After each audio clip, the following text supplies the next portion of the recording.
Hydrogen எரிபொருளில் இயங்கும் புதிய வாகனத்தை கண்டுபிடித்து கோவை மாணவர்கள் சாதனை படைத்துள்ளனர். சுற்றுச்சூழலுக்கு உகந்த பொருட்களை பயன்படுத்தி வெறும் 45 கிலோ எடையிலான ஹைட்ரஜன் எரிபொருளில் இயங்கும் புதிய வாகனத்தை கோவையைச் சேர்ந்த குமரகுரு கல்லூரி மாணவர்கள் உருவாக்கி சாதனை படைத்துள்ளனர். மீன் கொத்தி பறவை வடிவிலான வாகனம் குறைந்த எரிபொருளில் அதிக மைலேஜ் வழங்கும் வகையில் வடிவமைக்கப்பட்டுள்ளது.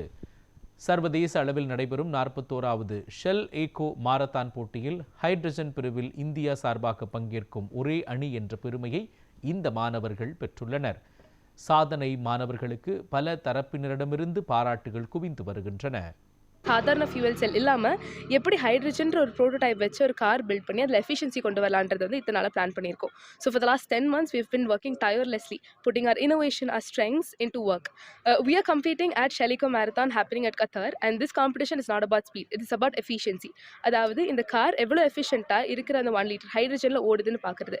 And we've built a vehicle that just weighs 45 kgs. நாங்கள் வந்து இது வரைக்கும் 3 எடிஷனில் பார்ட்டிசிபேட் பண்ணியிருக்கோம்.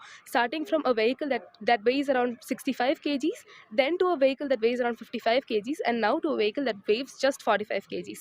இதோட எஃபிஷியன்சின்றது வந்து ஒரு சாதாரண காரை விட 100 times better and 100 times sustainable. And we'll be going to Qatar in just 10 days where we've planned to hit multiple awards, starting from the podium award to other off-track awards, starting from innovation, spirit and leadership, etc.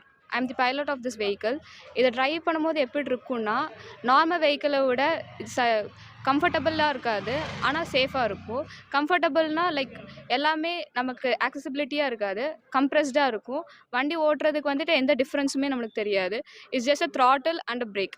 நீங்கள் accelerate பண்ண throttle கொடுக்கலாம், break பண்ண break, அந்த மாதிரி ரெண்டே system தான் இருக்கும். Drive பண்ணுற காம்ப்ளெக்சிட்டி ரொம்ப கம்மி, அதுக்கப்புறம் ரொம்ப சேஃபாக இருக்கும். அதுக்கப்புறம் நம்மளுக்கு எமிஷன் ஆஃப் எதுவுமே இருக்காது இந்த வெஹிக்கிள் ரன் பண்ணும்போது. ஸ்டூடெண்ட்ஸ் இந்த மாதிரி ஒரு state of the art technology வச்சு, இந்த மாதிரி ஹைட்ரஜன் ஃபியூல் செல் வச்சு இந்த மாதிரி ஒரு கார் தயார் பண்ணியிருக்காங்க. இது ரியலி ரிமார்க்கபிள். அது ஸ்டூடெண்ட் படிக்கும்போது இதெல்லாம் பண்ணுறது வந்து ரொம்ப அரிது. அதனால் அவங்களுக்கு என்னுடைய வாழ்த்துக்கள். அவங்க ரேஸ்லேயும் பண்ணுறதுக்கு எங்களுடைய வாழ்த்துக்கள்.